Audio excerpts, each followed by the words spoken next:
Neil McAvoy, aelod y Cynulliad Canolfan Cymru yma.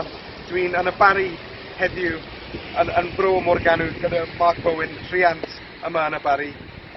Dyn ni'n ymgyrchu am ysgol Gymraeg newydd yma yn y Bari. Mark, beth sy'n digwydd yma? So, mis nesaf, bydd penderfyniad gan y Cabinet yn y gyngor Bro Morgannwg.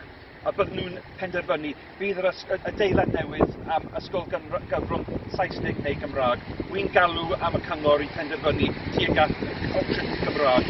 Mae'n bwysig i cyflawni'r targedau Llywodraeth Cymru erbyn 2030.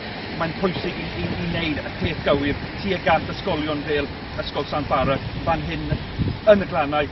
Mae'n real gyfle gryf. Un yn y cenhedlaeth i wneud y peth gywir tuag at y iaith Gymraeg a'r addysg gyfrwng Gymraeg.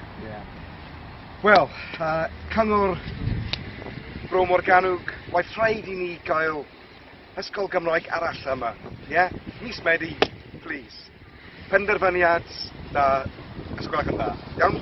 Diolch, Mark. Diolch.